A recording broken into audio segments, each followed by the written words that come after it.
Hello, everybody. Welcome back to Run and Code, humor in South Texas law enforcement. I'm your host, T-Bone. With me, got my back as always, my partner, J-Man. J-Man, How's it going? what's up, buddy? Not much.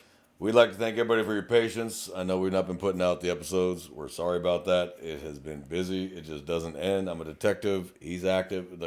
It's busy, busy, busy. So we appreciate you sticking around this far if you have. And, of course, Jax is a part of the cast. That's our beloved canine who thinks he's 3 times the size he is. So you'll see him wander around.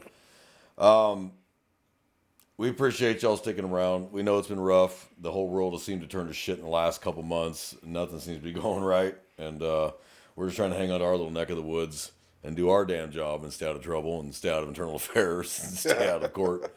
But that's just the way the cookie crumbles. But so for those that have stuck around, we appreciate your patience and we appreciate you sticking around. And we get your messages. In fact, you know what? I forgot to check our email too, because we tell people to email us, and then I don't even check the damn email. Like I said, people, we're busy. We're busy people. Okay, no emails. All right, so either they're getting the email wrong or no one cares. That's cool. But today, J-Man and I want to talk about crime and punishment. We haven't discussed that, what actual crime and punishment really means. There's the TV reality and TV shows and court TV, and then there's the reality of crime and punishment. And it's easy to say, well, the law is applied to everyone equally. It's not. Nope. Let's just be honest. The law is not applied to everyone equally, but a lot of that is on the person, not the law. Mm-hmm. Now, it can vary depending on the county you're in. If you're in a blue county or a heavily liberal county versus a heavily conservative county, depends on the way the judge sways, how the jury sways, and that is going to have a lot to do with it. It sure does. You have 254 counties in the state of Texas. There's about 10 counties where you're probably going to get the easy ride, and this is one of them. You got this county, you got Austin, Dallas. Well, maybe not so much down near the Rio Grande Valley. It's really just going to be Houston, Austin, San Antonio, Dallas are pretty much the most liberal courts in the state. Yeah. And then you look at those cities, the crime rate's through the roof because no one's scared of the punishment because they're not really applying the punishment. Mm-hmm. Only in super major cases that made super attention all over the news and everyone heard about it, that they might get a long sentence. But if it's something that didn't make the news, they're perfectly happy to slap you with a BS probation. Don't do it again. Well, he's already done it 10 times before. Do you think that's going to stop him at this point? Yeah. So that's my issue with it. But if you read out the black and white Texas Penal Code, Texas Code of Criminal Procedure, what you should get if you are found guilty of a crime, it doesn't mesh with reality. Oh, no. It just doesn't mesh with reality. So I'm going to go over the punishment ranges for everything from Class C to a capital offense. And then we're going to discuss why you don't actually see these punishment ranges actually happen. Yep. So you get to start your Class C misdemeanors. That's your speeding tickets, fail to signal, no front license plate, illegal window tint, whatever. The max punishment for that is a fine up to $500. No jail time is possible. We won't jail you for it. Now, that means upon conviction. Doesn't mean you can't be jailed prior. If I pull you over, in this county, we don't jail you for Class Cs. We just don't. We don't have time for it. We don't have the space for it. We're not going to do it. But some counties, if you don't sign the ticket, they just take you right then and there, right down to the jail to see the judge. But if you're convicted, you won't do jail time. Yes. So don't get that confused with, you do jail. No, that's pre-hold until you see a judge. And then the judge decides, okay, $200 fine, whatever. So max fine up to $500 for that. And just to throw in a little caveat, I'm not going to segue onto it. City ordinances are different than transportation code violations. Yes, they are. So your city ordinance, while what he just read, mostly applies to traffic violations. Mm-hmm. A city ordinance, the minimum could be $1,000 depending on what the city dictates. It can be whatever the city dictates. Absolutely. The I guess what you want to call it, the punitive punishment scale. Punitive punishment. It's punitive punishment scale. So that's because you're violating a city ordinance. Yeah. So you have county codes, city ordinances, and then you have actual state law. Yeah. So you cannot be fined more than $200 for a moving violation, but that's not hard in stone. Mm-hmm. There are exceptions. School zone violations can be doubled. Oh yes. Active work zones of construction workers, that can be doubled. Yeah, it sure can. But your typical regular, hey, you were speeding 10 over in a regular highway, the fine cannot be more than $200 for moving violations. Now, you can get a higher fine for illegal tint or no headlights or whatever, but that's not a moving violation. That's a mechanical violation. Yeah. Then the next one up is your Class 2 misdemeanor, up to 180 days in county jail, a fine of up to $2,000 or both. Now, Class 2 misdemeanor is going to be like first-time DWI. Yep. Hit and run Yes. without injury. Stuff like that. So not major. That's the lowest level of incarceratable. That's a good word. I think I just made up a word. Incarceratable punishment. Incarceratable. Now, you can do up to 180 days.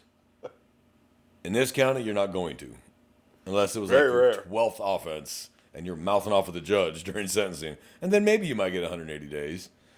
Class A misdemeanor, which is the last level of misdemeanor before you turn to the felony offenses, up to 1 year in county jail, a fine of up to $4,000 or both. So Class A misdemeanors can be like DWI second, DWI 0.15 or higher. Assault bodily injury. Assault by family violence, non-felony family violence, which means Yeah. first offense, non-choking, stuff like that. Hit and run, minor injury. That's Class A misdemeanor. Major injury is going to be a felony. It's a hybrid offense. There's not too many hybrid offenses. That is one of them. Right. And that's what I do since I'm a crash investigator, so I deal with those. Then we move on into the state jail felony. That's the lowest level of felony offense called a state jail felony. Some states don't have a fifth level felony. We do in Texas. We have a state jail felony, which is 180 days minimum to 2 years maximum in the state jail, plus a fine of up to $4,000 or both. Yep. So a felony is defined as any offense where you could serve more than 1 year in prison. 'Cause remember, the Class A, you could do 100 up to 1 year in county jail. Right. You're not going to get transferred to a prison on a Class A misdemeanor. Right. But a state jail, you will go to a prison, even if it's 180 days. Now, some states, like, we'll just leave him in the county jail, and TDC will pay that jail to house that inmate instead of taking up a bed at TDCJ. But that means you could have done time in prison. That's a felony, because you Yeah. could have gone to a prison, not a county jail. Yeah.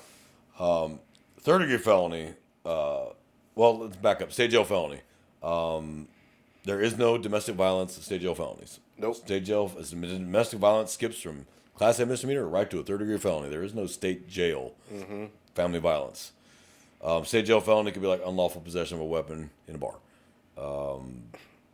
Like drug Pursuit, possession. vehicle pursuit, Vehicle first time pursuit. around.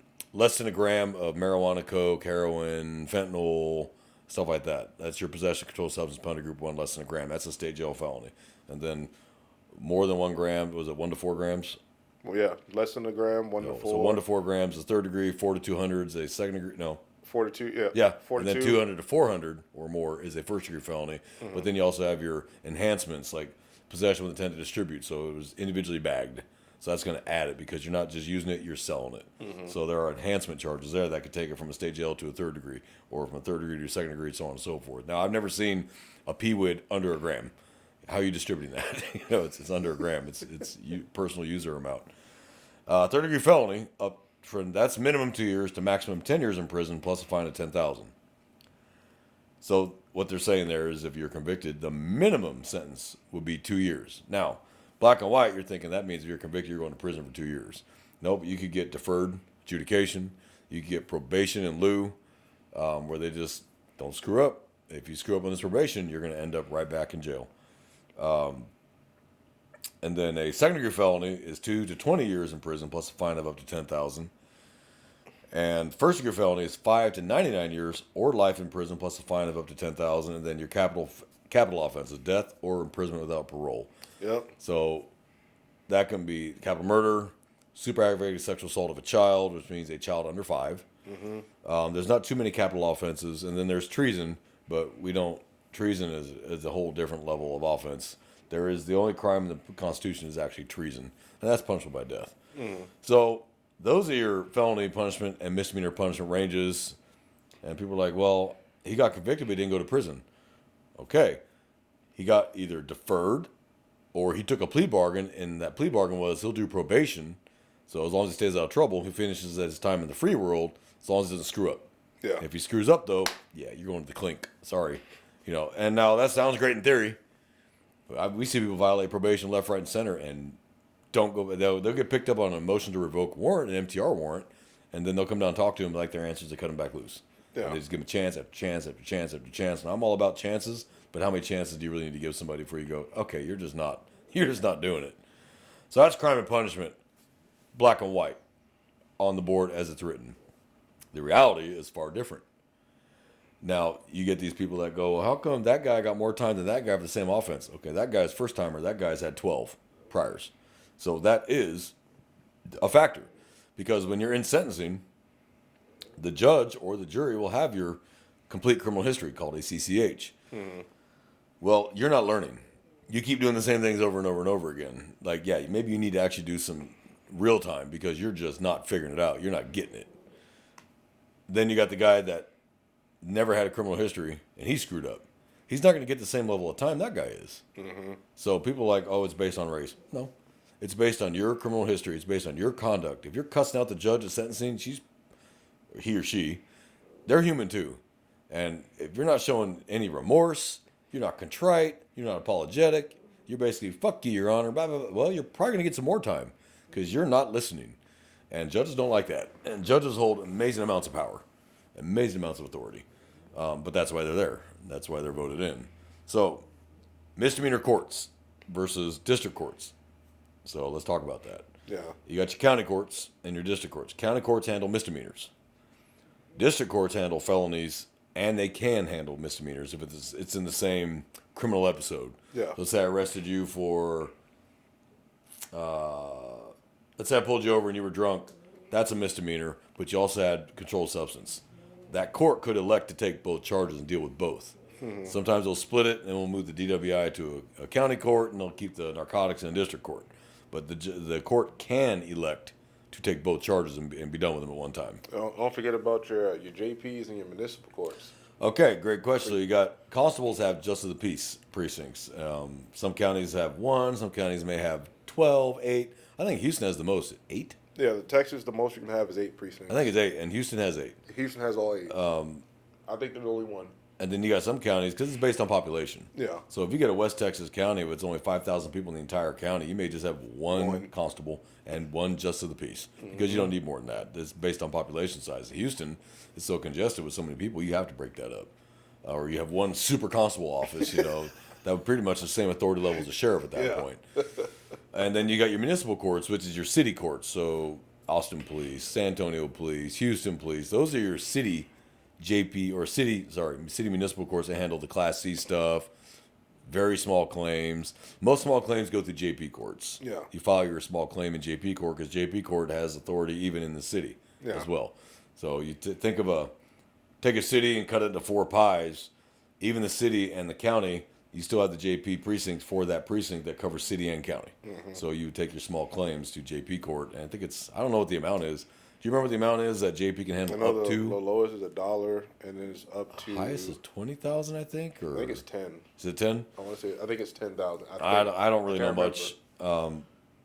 So if you get a ticket issued by a sheriff's office or a constable's office, you're going to go to a justice of the peace court to handle that ticket. If you get a ticket by a municipal police department, then you're going to handle it at the municipal court for that agency, for that city. So you got your lowest level, municipal, then JP, county court, and then you got your district courts. And now there's above that. So now the next level is the Court of Criminal Appeals in Austin, in Texas. If you don't like your sentence, you appeal it. You didn't get the appeal here. You go to the Court of Criminal Appeals in Austin or the Supreme Court of Austin, which is for civil remedy. Yes. So you got 2 separate. Supreme Court handles civil, and Court of Criminal Appeals handles the criminal. You don't like that answer. Okay, well, I didn't like my answer. Well, we're in the 5th Circuit Court here, so you take your next appeal to New Orleans, to the head of the 5th Circuit. And they go through it, and they say, nope, we don't agree, that we think that was a good sentence. The next level up is going to be the Supreme Court of the United States. That's the final stop. There is no higher court in the United States than the Supreme Court of the United States, and that's in D.C. Right. So that's your levels of court, and it varies based on what it is. Now, any case can go all the way to Supreme Court. Even the Class C can go all the way to Supreme Court. It can, absolutely. It's a years-long process. It doesn't happen overnight.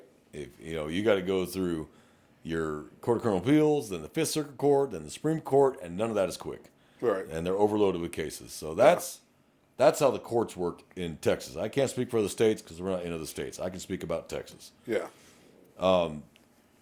But you see these, like, man, that dude got 30 years because he had 50 pounds of weed. Okay, but he also had so many priors for narcotics and robbery and evading and assault that they're like, you know what, you just maybe need to go to prison because this shit's over with. But then you get the guy, first time offense, gets caught with 5 pounds of weed and he gets a deferred adjudication charge. He's got no prior history. Now, do I agree with that? I don't. Because if you hit them, you wrap them on the knuckles hard enough the first time, they may not do it again. If there's no consequence, you're going to keep doing it over and over and over and over until eventually you die or you screw up completely, and now you're going down for the long. You're going down for the double barrel. Yeah. Like, so it sounds good in theory to go. Everybody, that Lady Justice is blind. It's not, and the scales of justice are not balanced, and they have not been for a very long time. There's I feel like, I guess, given like kind of what I've seen, it depends on like so many different variables. Like I know one big thing is that like restorative justice, right? That's kind of an initiative where they want to make punishment appear to be more, I guess, humane or more. I really wish I had the right word for it. It's because America is seen as there's too many prisons in the United States. There's like this profit for prison pipeline, the school to prison pipeline. There's all these different like theories out there. So they're trying to make punishment for crimes. Man, I really wish I had a good word for it, but I don't. So there's all these different things that come factor into play. That's why like kind of when I sit and I look, I'm just like, oh, okay. Well, I understand why somebody who could, let's say, for example, aggravated assault, to where the person suffers some great bodily injury, some serious bodily injury, but the dude only gets to do, or the female gets like 5 years. And for the victim, that doesn't seem like justice for them. But I guess you got whoever the district attorney may be, who they ran on some certain platform to get elected. You got the judge who has to worry about getting elected and whatever their beliefs are. Well, they got to meet in the middle somewhere. Prosecutors got to work with the judge to get some sort of punishment to where they don't feel like they're being super heavy-handed. So while the max for that could be 20 years, and the family of the victim is looking to get to 20, no, to give the 5. And that's going to be some, hopefully, meet in the middle. I don't know. I'm just going to say, I haven't seen it like that. I've seen a lot of victims, family of victims, even some victims that are really upset with the punishment because they just feel like, what was the point? What was the point? Yeah. And you may not even do the full 5. So Because of parole. If you're in prison, you're in good behavior, you haven't caused any problems, they may parole you because that frees up a bed, and you're showing that you haven't acted like a turd in here. Maybe we can try this parole thing out. Now, statistically, parole people usually don't do well on parole. They, depending on what it was. Right. No, I'm not saying that everybody fails at parole. You get the guy that got his third DWI and he ends up actually getting a couple years, right? But he gets out in 8 months for good behavior and they put him on parole for the rest of it. And he never breaks the law again, And then you get the guy that's a habitual offender. He's just going to keep doing it. And parole boards are so overworked and undermanned that they just can't keep up with it. So I've arrested bench warrants, or blue warrants, excuse me. They're called blue warrants, Texas. It's a parole violation. And I didn't report into my parole. My parole officer. Or I went out of state and didn't tell them, and they found out. Okay, you're on parole, so you know your requirements. They tell you don't do this, don't do this. All you gotta do is call us. Hey, I'm going out of town. I'm going to Mississippi to see family, and I'm coming right back. As long as you tell them, they're generally pretty okay with it. Yeah. It's when you don't say anything and you just leave, and then they find out you were in Mississippi, or you go to New York, or you go to California, and like, you didn't ask permission, you didn't tell us you were there. Yep. That's a problem. That's when it becomes a problem. Or while you're on parole, one of the conditions of parole and probation is always the same: no consortium of felons. You cannot hang out with other bad guys. You want to stay out of trouble. That's not how you're going to stay out of trouble. Hanging out with them is not going to keep you out of trouble. It's going to put you in trouble. Yeah. Or you got your, you can't consort. Not supposed to leave the state or the county, depending on your requirements. Without permission of your probation officer or parole officer. So people are like, well, he violated. How come he's not going back to jail? A lot of factors in that. Yeah. Bed space. What was the violation? Was it just minuscule first time he screwed up, or is it like a continuous pattern of behavior? He pees dirty. Like, yeah, but, and these days, it was just weed. They might violate you right away, and they come, yeah, dude, I still smoke weed, man. What do you want? It's like, well, you can't. You can't use narcotics. Some probations or parole can't have any alcohol. They'll put no alcohol use, period, no alcohol, because they know that alcohol leads to bad decisions every time. Oh yeah. Drugs lead to bad decisions and bad conduct. So crime and punishment. The punishments don't always fit the crime, and it sucks because, like you said earlier, families are like, "Hey, what the hell?" Like an intox manslaughter. Let's talk about that because that's what I deal with: is intox manslaughters, intoxication assault. Intoxication manslaughter is 2 years or is a second degree felony. That means you were drunk and you caused the crash that took someone's life. You have to have both. You have to be impaired and cause the crash. It can't be you're at the red light and the drunk slams into you, or that person slams into you from the back and they die. You're stopped at a light. You didn't cause the crash. Mm-hmm. But the punishment range for a second degree felony, as I stated earlier, which is that up to 20 years, I don't think I've ever seen a 20-year sentence for intox manslaughter. The highest I think I've ever seen was 18 years. And I think that's because it was like his 4th or 5th DWI. So you're like, yeah, you kept rolling the dice till you finally killed somebody. But the average punishment I've seen for that charge here is like 8 years out in 4. Yeah. There's like there's so many factors that goes into it. Like you said, bed space, philosophies on punishment, prior criminal history, conduct during court. That's actually a thing. How people don't believe that, but that's actually a thing. If you're in court acting the fool, that can affect you. Yeah, the conduct of I'm sorry, not the conduct, but how skilled your attorney is and how connected they are, because that all makes a difference too. Absolutely. It's something that no one wants to talk about because you would think, oh no, not like Justice is Blonde thing, but I don't know. I would be naive just to say, oh no, it's just like it's solely based on skill of the attorney. Yeah, I don't know. Who do you know? This world is still always going to be who do you know? Yeah, it's who you know and who you blow. If you want to get the old school phrase. Yeah, it's true. It's like I would be pretending to not acknowledge what I'm seeing, and in this forum, I'm going to acknowledge it because I see it.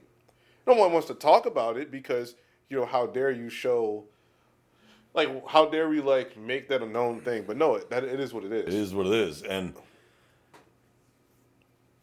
the court is like the great game.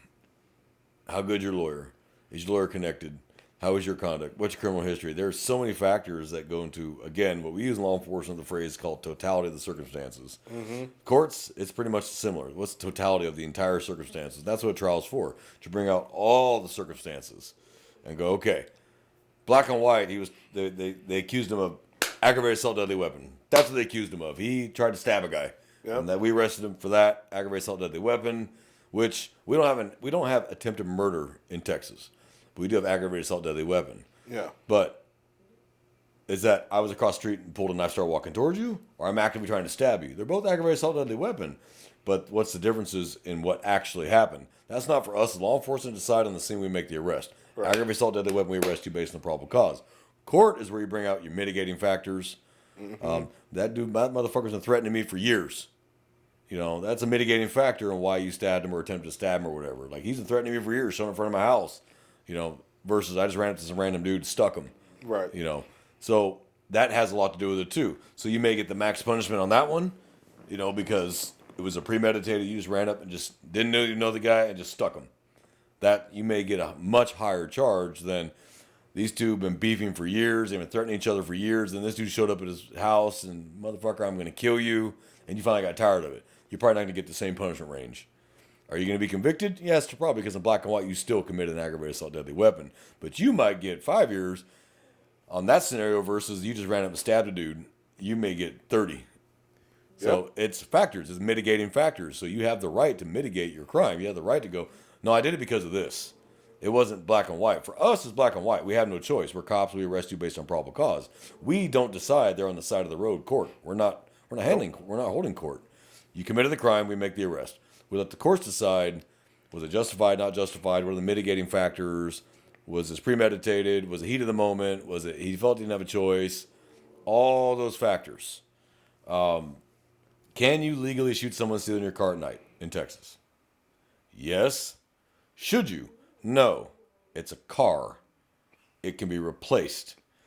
But if you run up and you're holding them at gunpoint in front of your car, get out of my car, and the guy tries to run you down, and you rip off 5 rounds of the windshield and you kill him, that's probably going to be justified. Now, we might arrest you on the spot, but when it's all said and done and the investigation's said and done, the court's said and done, you might get cleared or you might just get a smack on the wrist. Versus some guy's trying to break into your car and to walk up behind you and shoot in the back of the head. 2 different scenarios, same situation. He was trying to steal your car. Right. But did you give him a chance? Did you attempt to, like, hey, man, get out of my car and call the cops? Or did you just execute him in the back of the head and hope for the best?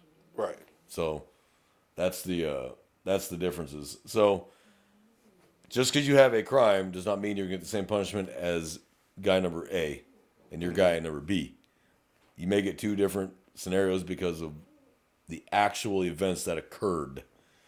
So there's, on paper, aggravated assault deadly weapon, but then there's what led up to it. What were the factors? What was the totality? What happened prior conduct? Does this guy have a prior for aggravated assault? Has he done it before?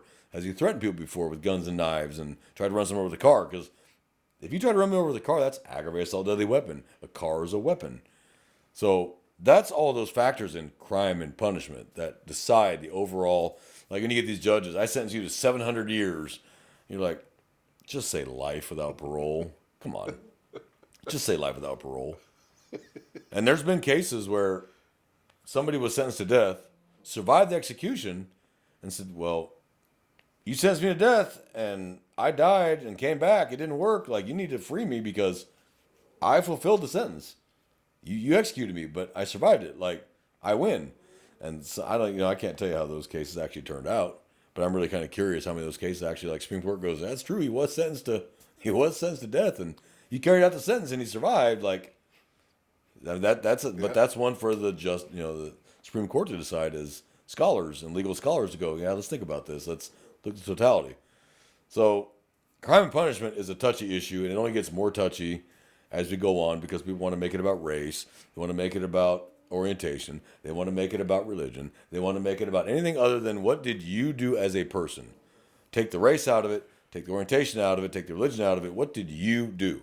Don't give me this hooey. Oh, I'm getting more time because I'm black. Oh, I'm getting less time because I'm white. Or I'm affluent, so I have a better attorney, so I got less time. What did you do? Yeah. Now, the rich can afford better lawyers. I think I said this in a much earlier episode. You get the justice you can afford. Well, yeah, because here's one of these things where, we're not supposed to pretend it doesn't exist. Can't really remember, I don't remember the name of the person. And I don't want to. This case is adjudicated anyway. It didn't happen in Texas. This happened way before I was even a cop. But I remember, I guess this rich kid maybe had a traffic collision or something like that. Oh, you're talking about the affluenza? Affluenza. Kid? Yeah. He got 10 years probation, or pretty much a lengthy probation term where any other average individual would get prison. Oh, yeah. But his lawyer, and this is when it comes to the money, how skilled your lawyer is, and possible connections, he had made an actual legal argument that because he was raised with money and was not fully aware of actions having consequences, pretty much any juvenile ever, that he suffered from affluenza. Mm-hmm. I don't even think that is a real psychological disorder in the DSM. Like, there you flip to, like, the index, and it's like, affluenza. Yeah, not a thing, but he made the argument, and it stuck. And he got probation. And a lot of it was, this kid was raised rich. He had no consequences his whole damn life. He got away with everything because of who his parents were and their money.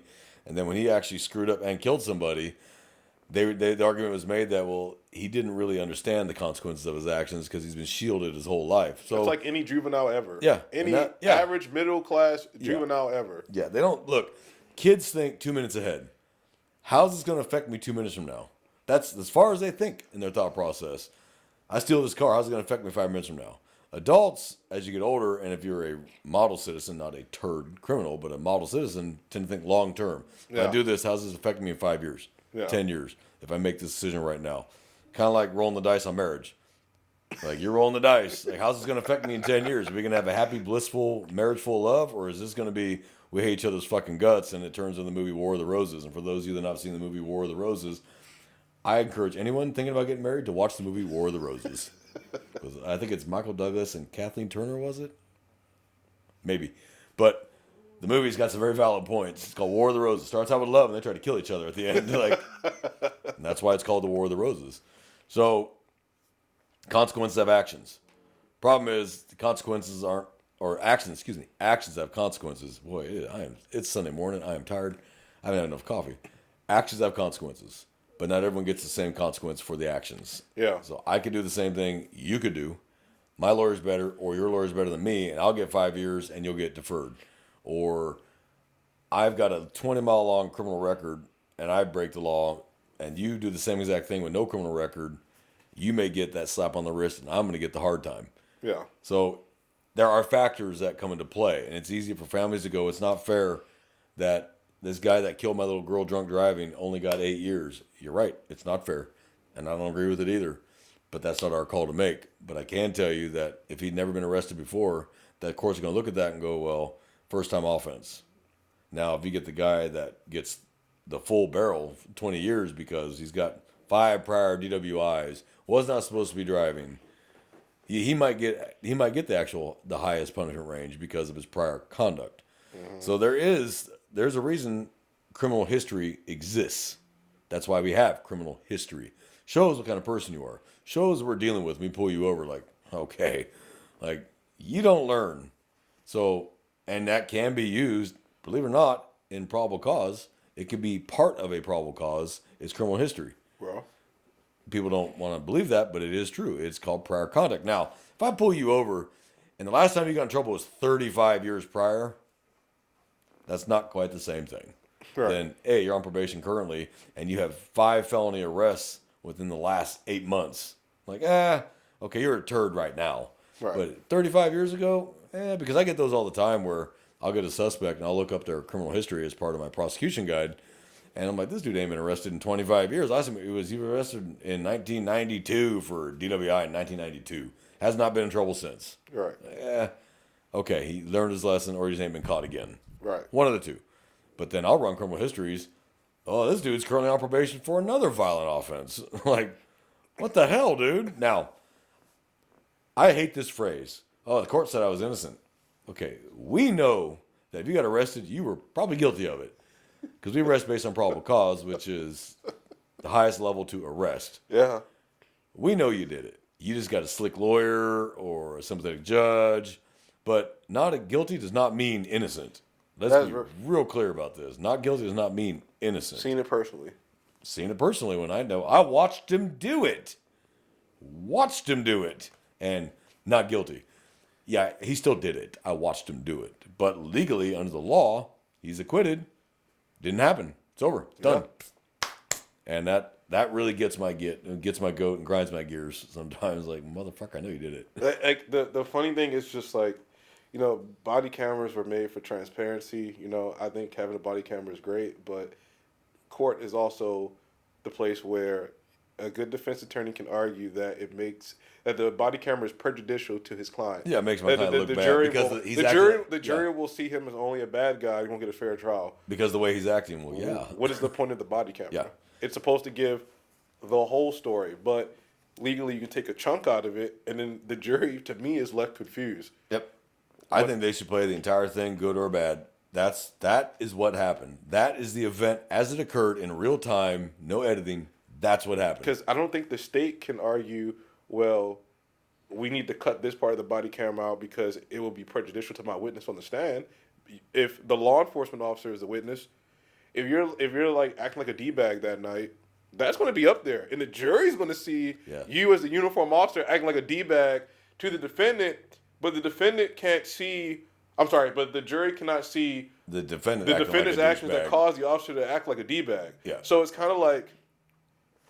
It's just like, oh, did it just happen for no reason? Yeah, so I had those. So it's just strange, I love body cameras. I think it's a good. I think they're great. Good great thing, tool. great tool. But when you can like edit the body, like not edit the body camera footage, but take out the parts where the defendant, it shows their mind state as to why they committed the crime. It's a bad thing. I agree. I don't think you should be allowed to suppress footage. Now, can you silence certain parts? Yes. So jury does not need to hear about a juvenile. Yeah. So they'll mute that out to where they don't hear those details. Or when I had one, it was a manslaughter. Case is adjudicated now. He was found guilty, thanks to my efforts on the stand.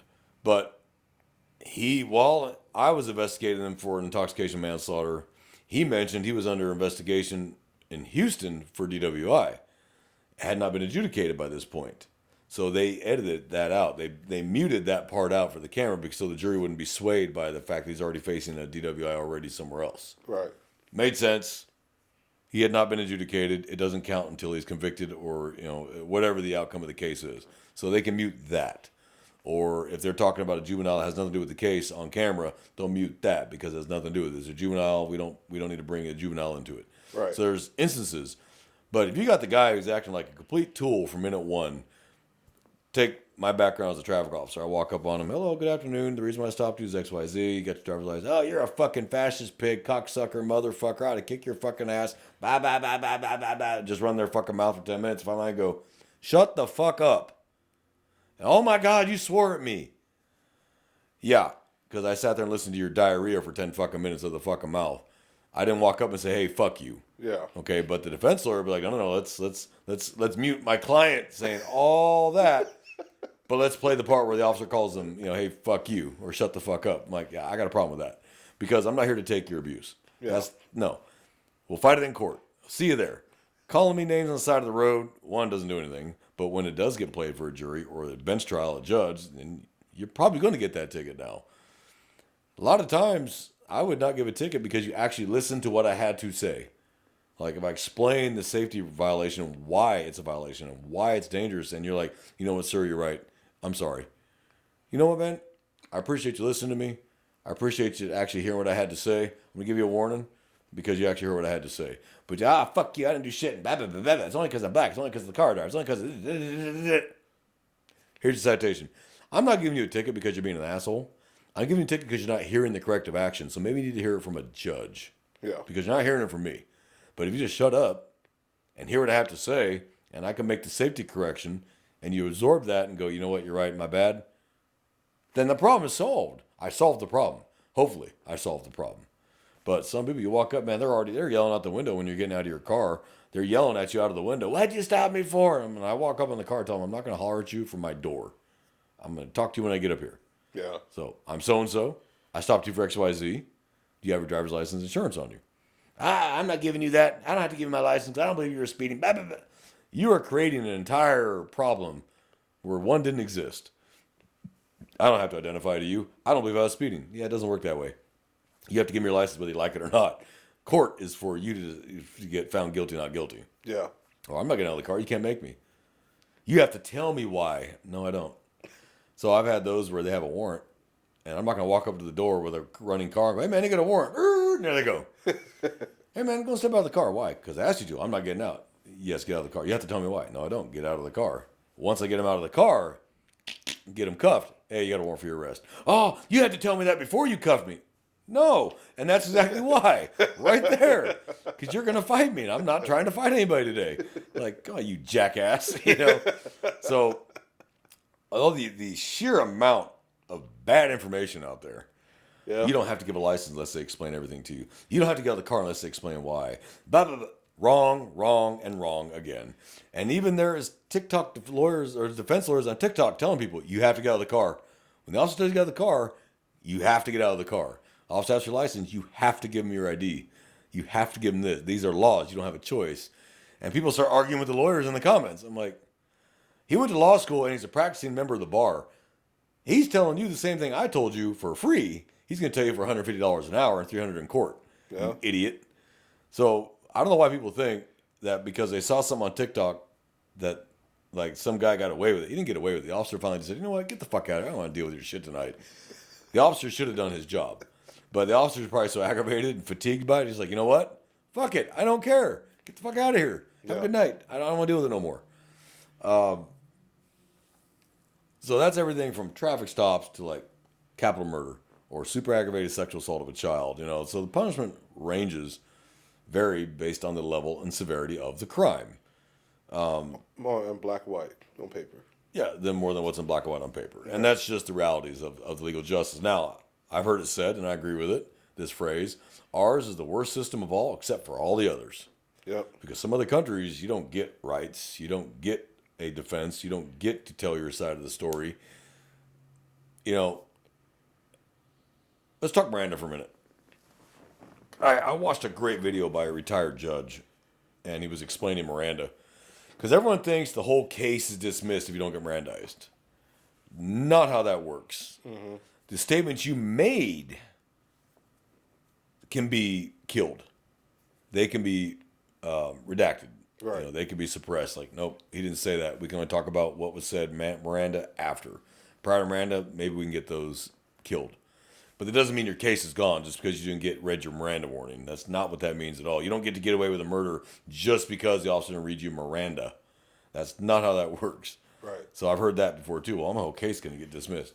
No, you stabbed someone to death. No, you're not going to walk because the officer didn't read your Miranda before he asked you what happened and you said, I stabbed him. And the officer kept asking you questions. They'll just investigate past that. And then when they do your formal interview or interrogation, because we don't say interrogation anymore because that's not nice. We say interview. It's the same shit. Nothing changes. Same room, same chairs. You know, they'll Mirandize you again and then ask you the questions. So if you admitted to it after that, they can use that. They just can't use the one prior, but they can use the one after. Right. Or they get a video of you stabbing the dude to death. They can use that. Yeah, they can. So this whole, you didn't read my Miranda, the case is over. Sorry to burst your bubble, dude. You spent too much time on TikTok law. So, sorry, buddy. It doesn't work that way. So, that is the essence of crime and punishment. I know it's not what everyone wants to hear. Certain demographics, certain belief systems don't agree with it. But it is the country we live in. It is what we've created. And it is what it is. Yep. So, if you don't like a law, become a congressman or a senator and change it. Or just redress your government, First Amendment right. Yeah. And have redress about but you're not going to whatever change the law is. You can petition hard to like get a change, maybe. I'm saying it can happen. But the Supreme Court doesn't rule on things just because of a loud crowd. Yeah. It has to go through the court system to get all the way to the Supreme Court for the Supreme Court to decide, is this a correct law? Was this the correct interpretation of the U.S. Constitution? Because believe it or not, that's what the Supreme Court does. They interpret the Constitution. Yep. That is what they're interpreting. So you got your Bill of Rights, 1, 2, 3, all the way up. But then we've had case laws out of those Bill of Rights. So what does freedom of speech really mean? And the courts have had case law where they decide what free speech really means. Or the right to bear arms shall not be infringed. Okay, but now we have case laws that have made state laws over what that means. A felon can't own a firearm. I've seen a lot like legal briefs out of this circuit, like Fifth Circuit, where a lot of guys who have been convicted for felon possession, their main argument is that their Second Amendment right was infringed because the Second Amendment says you have a right to bear arms. But then, like you said, there's hundreds of case law precedent where it is actually constitutional for states to say, states' rights, felons, we don't want felons in our state to have access to guns. And they can set whether it be for life or X amount of years. Yeah, so you got your federal. Yeah. You got federal, which says a felon can't own a firearm ever again, period, end of story. I think a drug addict can't possess a firearm and ammunition. Federal law. Yeah. Like, it depends. If you are adjudicated mentally deficient or have a dependency on drugs, yes, you're not supposed to be able to buy a firearm. Then there's states. Remember, 10th Amendment, rights not exclusively granted by the government, given to the states, right? Right. State of Texas says 5 years after the end of your felony sentence or the end of your probation or the end of your parole, you may now possess a firearm again, but only in your home. You may not carry it. You may not go to the range and shoot it, but you may have it in your home for protection. Right. Texas has said that's fine because you still deserve protection. You know, someone breaks in your house, you still have the right to defend your property. Right. But some states, once you're a felon, that's it. You can't own a firearm ever again, end of story. That's California. Never, ever again, end of story. D.C. Or Illinois, Virginia, Maryland, you're not owning the firearm ever again. Yeah. So states can make their own laws. The 10th Amendment says that, as long as it does not infringe on rights. And the Supreme Court decides if that's a rights infringement or if that's a legal, valid law. Yep. And so the Supreme Court has ruled states have the rights to make those laws. Now, if you're at the end of your sentence, you're at the end of 5 years, you can't go to a gun store and buy a gun. You're going to fill out the ATF form, and it's going to get denied because you are a felon. Unless you lie, and then you'll get it, but then you'll get a knock like a couple of months later. Lie. Now you've created another crime. Now that one's federal. You lied on a federal form. Right? And hey! Here comes the black Suburbans pulling up to your house. So the question is, well, how do you get a gun? You can't buy one. Someone can't sell you a gun if you're a felon. So how do you get a gun? If you're married, she can buy a gun. Yeah. And then you can have it in the house. But you can't go buy a gun, and you can't buy one as a straw purchase from somebody else, and they can't buy a gun for you. Yeah. So that's basically how that works. Yeah. So I think this has been a great episode. Hold on. Work never ends just because I'm, filming an episode. Who wrote Crime and Punishment originally? Was that Dostoevsky? I think it was Dostoevsky. Yeah, I think. And here I am. We're trying to sound educated. It might not be Dostoevsky, but I think it was Dostoevsky. Yeah, I want to say that was him. Just for the sake of, we got Google, we got phones. Yeah. You know what? I'm gonna Google that. Who wrote Crime and Punishment? It was Fyodor Dostoevsky. Jax. Yep. I never read the book, but I'm putting it on my reading list because, I want to read it. I want to see. I'm going to close out this episode with this. Everybody's heard of the shit movie Starship Troopers from the 90s. It's a shit movie. Horrible. Horrid. It's one of the funniest movies I've ever seen. It's dumb as shit. But the book, written by Robert Heinlein back in the 50s, was completely different. It had a different message entirely, and they made it some cheesy-ass movie in the 90s. But I recommend any of our listeners read the book Starship Troopers. It had nothing to do, actually, with war. It had to do with citizens and what it took to be a citizen and how to have a good society. And Robert Heinlein wrote that book in the 50s, and he talked about the fall of America in the late 20th century. And it was eerie how accurate he was from a book he wrote in the 50s about everything that's happened now that led to the fall of America. Everything you said that happened that brought the fall down is happening now. From a book written in the 50s. The man was a genius. Great read. Everybody should read it. And then when they do, they'll know exactly the part what chapter I'm talking about that I'm talking about right now. It's towards the end of the book. But it's eerie how accurate he was. And it's scary. It was written 50 years before that even happened, and he was dead right. I'm seeing it now, and anybody reads it is going to be like, oh, shit, he was right. And it led to the fall of America because crime was not punished. People were getting free rides. Feelings mattered more than facts. And when you start doing that, it's going to be the rise and fall of America. And it's going to happen because the avalanche is starting to form. And if we don't stop it, it's going to kill us all. Yeah. And we're going to end up a third world shithole that went from the preeminent superpower in the world to a third world shithole because if we don't stop. Right. And that's where we're headed. It won't happen right away in the next 10, 20 years, but I worry about what we're turning over to our kids and our grandkids. Like, I'm sorry, guys. So we hope you enjoyed today's episode. We want to talk about that because we get a lot of misinformation. We hear it. I hear it. He hears it. I hear it as an investigator. People telling me, oh, you can't do this because X, Y, Z. And he hears it. Oh, you can't do this because X, Y, Z. And it turns out, well, you're wrong. We can. And or victims' families when they call and how come he only got...